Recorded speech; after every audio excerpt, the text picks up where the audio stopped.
So, I'm going to share with you some tips and some lessons learned from my experience. I have recently celebrated my 10-year vegan anniversary, and this is a huge milestone for me. And I want to share some advice if you are an aspiring vegan, or if you're a struggling vegan, or if you're curious and wanting to have some more, incorporate more of a more of this, learn more about the idea and the perspective of veganism, or my perspective, then stay tuned. So, lesson learned number one, your I'll share from my perspective. One of the lessons that I've learned is that it was important for me to stay involved and included in my reason, like stay present in my reason for being vegan in the first place.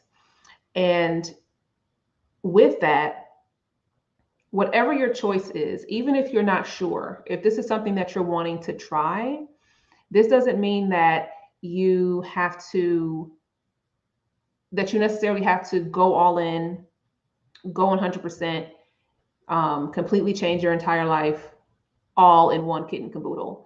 Like, that's not going to work for everybody. That's what I did. I kind of, decided, made the decision and stopped, but that's not going to be everyone's reality. And oftentimes, I suggest taking time, allowing yourself to kind of transition into it a bit more slowly.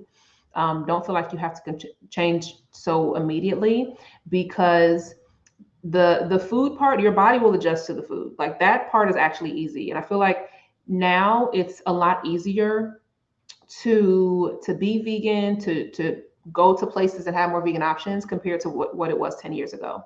And so, um, the social aspect and the mental and emotional aspect, those are the things that are actually a bit more um, challenging. Like, that's the hard part, right? When you're trying to um, shift your own identity of, like, well, who am I now, and what does this mean? Like, how does this influence or affect my relationships with other people, or what is this going to do for my social life? Like, what does this mean? I feel like that was, for me anyway, the more surprising challenge. And so my tip around that is to allow yourself to pace yourself. Don't feel pressured to change everything right away.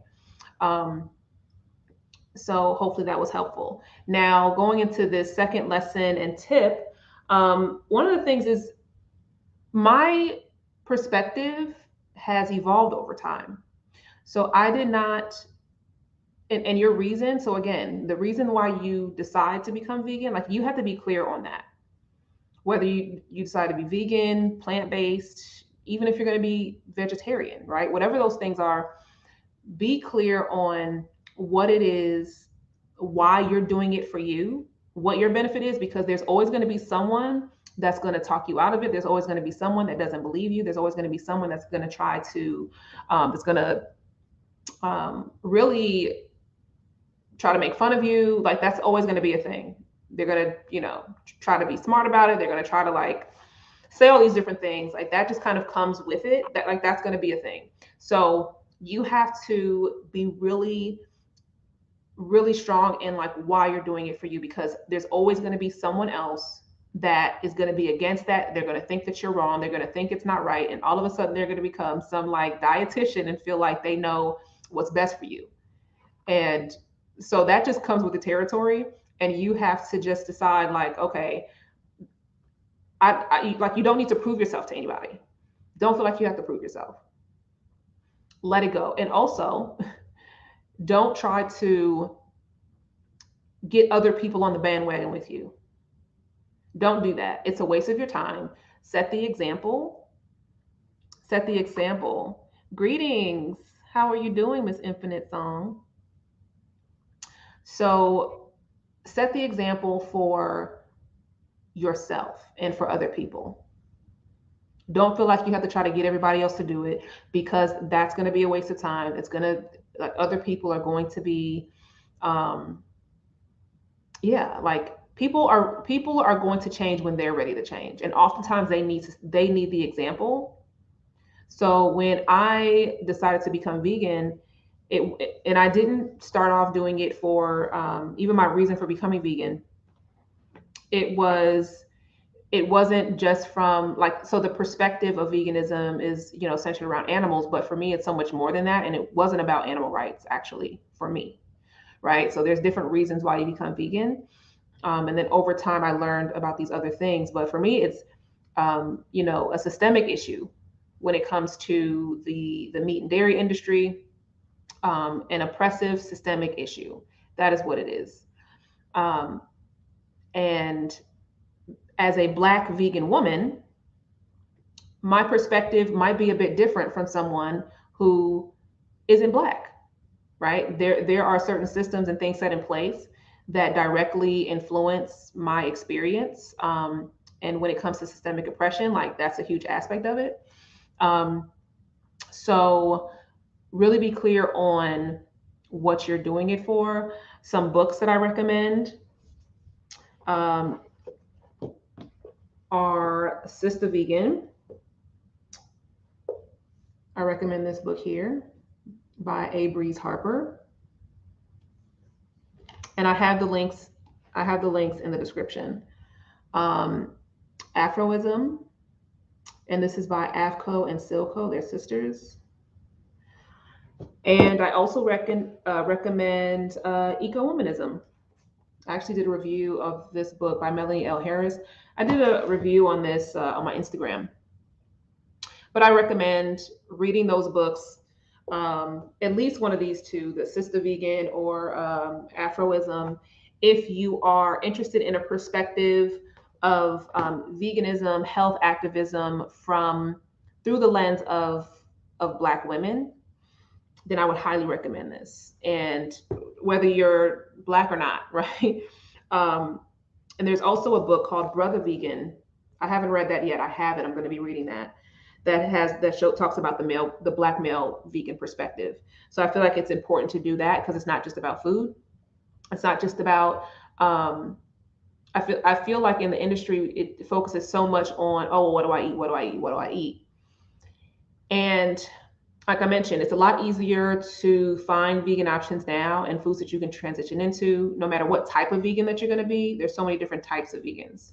So whatever that is, again, that can evolve over time. So I don't identify as any particular type of vegan. So you have whole food, plant-based, you have high carb vegans, you have low carb vegans, you have raw vegans, you have there's all different types of vegans. I alkaline vegans, I don't do all that. I don't. I have tried variations of those things. And I like to just be on the spectrum of just exploring and having variety. So for me, I'm very much interested in having not wanting to typecast myself into one of those particular categories. So don't feel like you have to choose a particular type of veganism. And that's what another one of the lessons learned of you finally arrive to this vegan thing and then you're like, oh wait, what kind of vegan are you? What? Ain't nobody got time for that. Ain't nobody got time for that. What do you mean? So yeah, don't feel pressure to label yourself of any kind of way. Another tip is to be in community. Find a community that's doing the things that you are aspiring to do. So 10 years ago, when I first decided that I was going to do this, it took me a minute to find a vegan community that was Black, a Black vegan community that's centered around vegans of color. That's what I was really seeking, because everything was about, everything was really dominated by white vegans.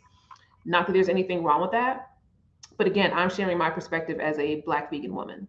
So so that was important to me, because there's certain things where it's okay, people were questioning my Blackness or wanting to revoke my Black card or whatever, because they're like, oh, well, you're not eating real food, or oh, you eating like white people. And there was a time that I thought that that vegans were Like it was like something that white people did, and it was just about throwing throwing red paint on fur. Like I didn't know anything about it really.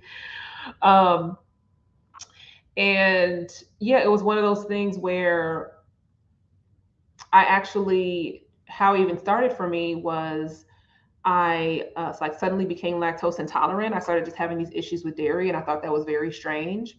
And so I started looking that up to see like, is that normal? Is that a thing? And that kind of led to a snowball effect. And then my dad, he mentioned that someone that he knows watched this documentary called Forks Over Knives. Um, and then I was like, oh, okay. So this is like when first Forks Over Knives, I guess it like just came out or something like that. Um, and so my dad suggested that I check that video out, and that led to a like a snowball effect of me doing even more research.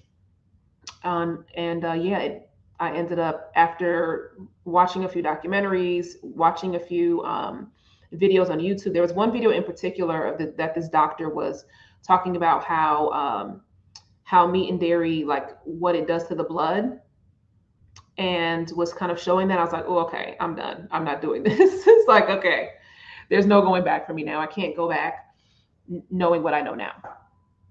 But again, your reason for doing it, like be clear on why you're doing it. Why do you want to do this? If this is something where you're just kind of hopping on the trend, um, then it's probably not going to be sustainable for you. And this is why I often encourage those that are aspiring to become vegan or even vegetarian, or just incorporate more of a plant-based living, to focus on what you get to add in versus what you have to remove.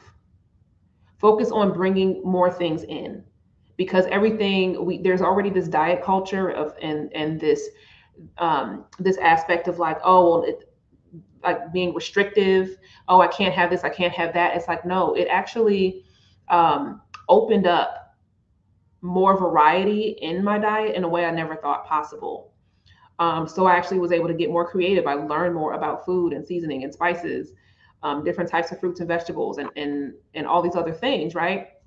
So if you start there, like if you're transitioning or if you've been struggling with like making that shift, um, focus on what you get to add more things in, and then slowly wean those other things out. It's easy to find different things that you can swap with, different alternatives. That part's easy. Like I honestly feel that like the food part, people focus so much on the food, but like focus on the reason why you're doing it, and then also like how can it accommodate your current lifestyle. Like let it work with your lifestyle. Don't feel like, oh, I have to change everything I'm doing. It's like, okay, well, what makes sense based off of the phase and the season of my life that I'm in right now? Maybe it is starting with one meal, vegan or vegetarian meal, right? Maybe you want to go vegan, but you want to start with vegetarian. So maybe you're just doing that once a week or once a day. Go to the places, your favorite restaurants that you like to go out or that you like to order on Uber Eats. Okay, find vegan and vegetarian options at your favorite restaurants. Like start there. Start with where you're at. I feel like a lot of times it's like, oh well, now I don't know what to do. I don't know where to go. It's to start with what you're already doing.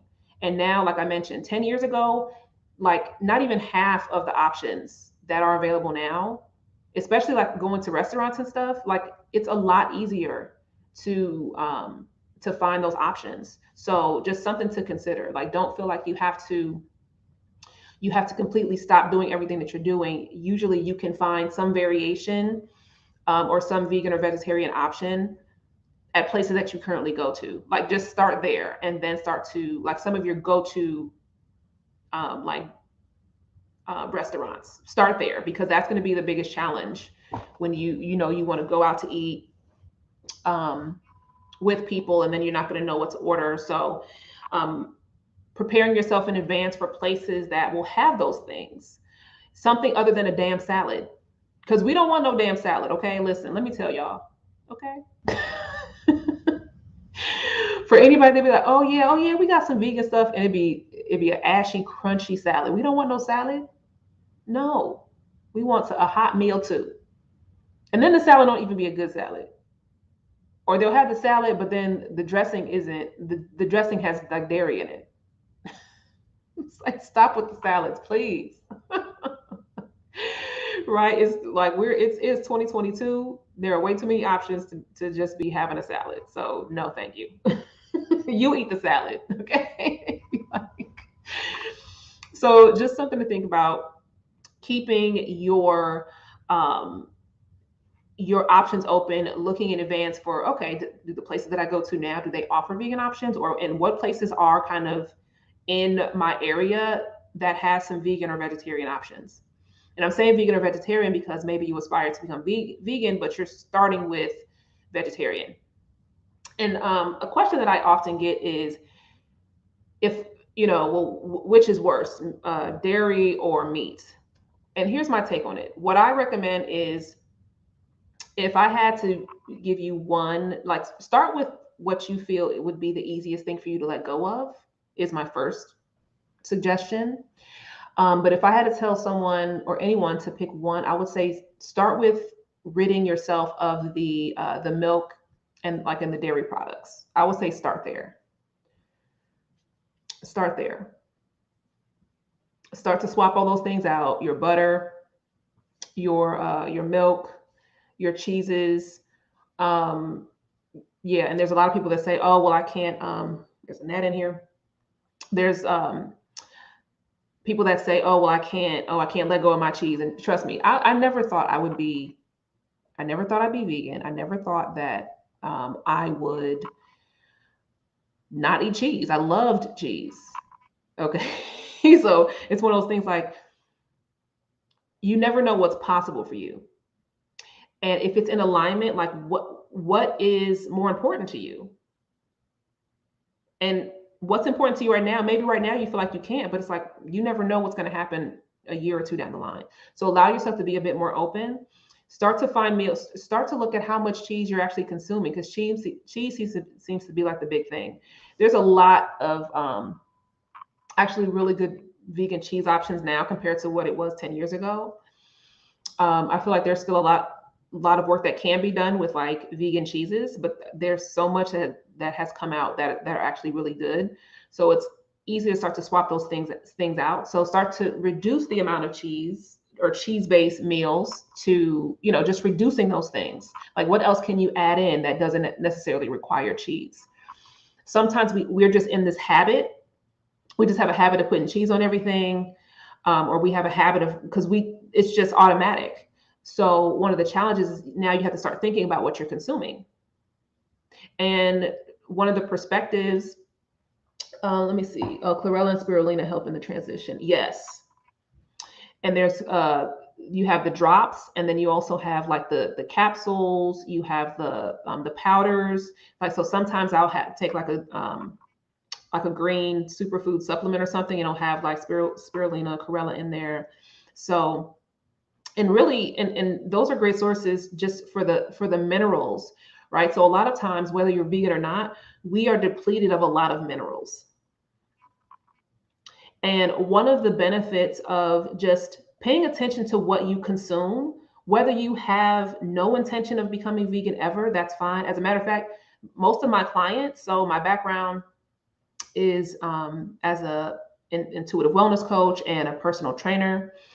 And with that, the majority of my clients actually are not vegan. They have no interest in being vegan, but they want to incorporate, like, other options that are more like vegetarian, vegan, and things like that, and more plant-based.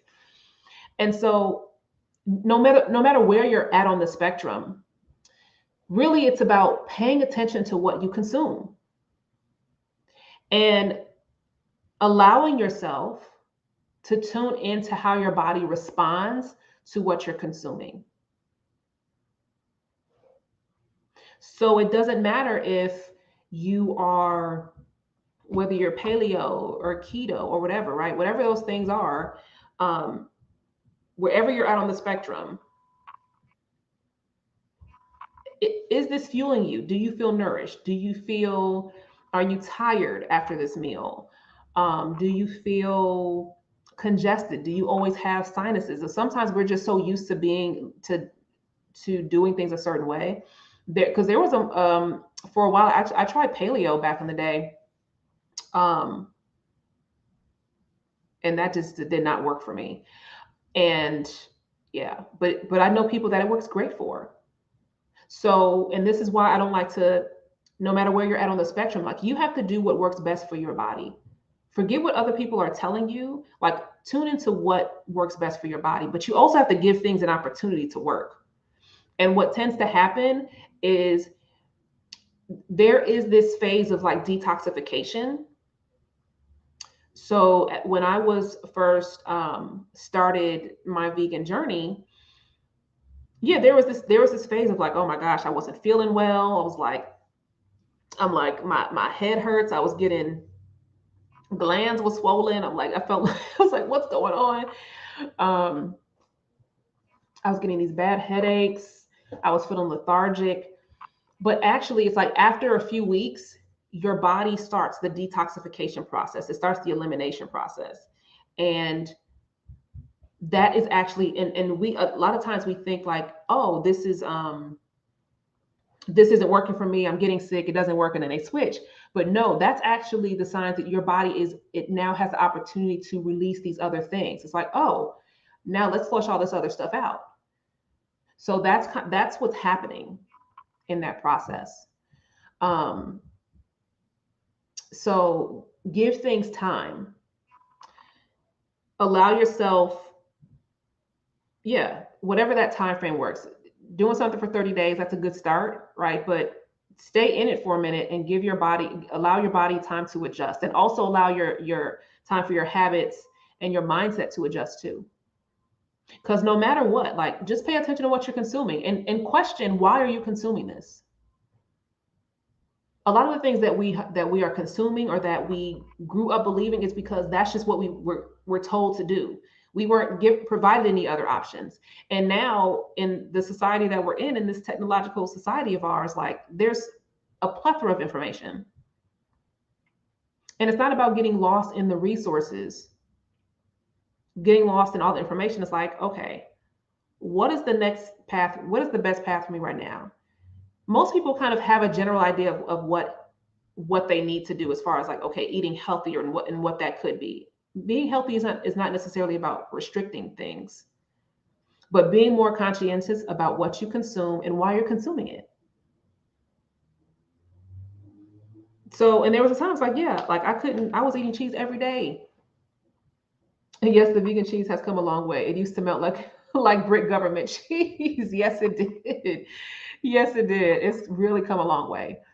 And there are so many like recipes and stuff out there. Like, so as far as like not knowing what to eat, like there are so many things you can try. There's all the vegan cookbooks and stuff like that. And you can try those things. I personally recommend starting with like some of your go-to foods, and what are some like vegan or vegetarian versions of that you can try. Like start with where you're at, and then allow yourself to explore other things. And then here's the thing: don't automatically expect that if before you decide to go vegan or vegetarian, or be more conscientious of what you consume, because at the end of the day, that's what it's about. Be consciously aware of what you're consuming and why. And then asking yourself, is this right for me now? Is this in alignment with the direction that I want to take with my health? Is this contributing to my health and my wellness and my fitness goals in a positive way? What is your intuition saying about that? Sometimes it's not about completely omitting those things, but eating less of those things. So I work with clients where they just start to consume less meat, less cheese, less eggs, because now it's like, oh, it's getting out of the mindset that the only way to have a complete meal is by having meat and eggs and cheese in it. Like it's not a real meal if it doesn't have those things. So sometimes it's changing the perspective. And I was one of those people. So, and it's one of those things where be mindful, be curious, and allow yourself to be more open to what the direction that you like want to take. Someone, I was on someone's Instagram live a few weeks ago, and I can't even think of her name right now, but she said something. She was like, and she's also like a vegan. She's vegan, and she's also a coach. And she said, health, like your health isn't the end goal. It's not the end game. It's really your starting point. So getting to a certain, state when it comes to your health, and you're like, oh, okay, yes, I've gotten healthy. Healthy is ongoing and evolving, right? But oh, once I'm healthy, then I'm good. It's like, no, that's actually the starting point, because everything else that you're wanting to do in your life, like your health plays a huge role in that, especially after everything that's happened over the past few years. Like your health, your immune system, paying attention to what your body needs, like that is so vital for every other aspect of your life. So starting to question, is this going to create more longevity in my life? Is this going to allow me to live a life fully and to where I'm not sick or I'm not tired? A lot of times it's just being tired and lethargic and no energy. Sometimes it's your skin. So I know for me, I used to have really bad breakouts. I had like really bad back knee, like body acne. It was really bad. And it was there. It was the dairy. It was so bad. And I was always congested. I always had just all this mucus. I was like, why am I always just congested? What is all that? It was the dairy. That was the first thing that I noticed. So sometimes you don't know, like you're at a baseline now. And even though at that point in my life, this was like in my early to mid 20s, I was competing in figure competitions. I was sponsored through a supplement company as well. I did demos for a supplement company. So I was promoting like these dairy-based supplements and these protein powders and stuff like that. And yeah, so just changing that perspective. So I'm coming from a place where meat and dairy was like everything, a huge part of my life. And I was able to change that perspective and being curious about what else. Because I mean, worst case scenario, you go back to what you were doing. Worst case scenario, right? Or best case scenario. But it's about finding out like what actually really works for you. So being conscientious about what you consume. Is your current state of health, is that optimal for you? If it is, and what you're doing is working, and your energy levels, your health, your mood, your sleep, and your body, like everything feels good for you, and you feel like you're in a good state and you don't want to change anything, then don't change anything. But it's also not just about changing your body. It's, changing your vibration. So something to keep in mind. And hopefully these tips were helpful. Let me know in the comments if you have any questions. The books that I recommended are in the description. Aphro-Ism, Sistah Vegan, and Ecowomanism. So I definitely highly recommend those, especially for those of you, if you are, especially for black vegan women, but for black vegans in general, vegans of color in general, or those that are aspiring to be, like, because these books give you a different perspective on the social justice aspect through the black lens, through what health activism looks like and how it's different, because there's this layer of whiteness on veganism. Okay. And I had to navigate that, because I was like, okay, why don't I know any other black vegans? Where are we at? Where are the black and brown vegans at? Where are we at? Right. So those were things I had to, I was starting to question. It's just like, what is this about? So I had to learn my I had to learn my history, had to learn more and do a lot more digging. Um, and these books definitely have helped shape that. And I will probably do a more in-depth review on some of these books later on down the line. But let me know if you have any questions, and I will see you on the next one.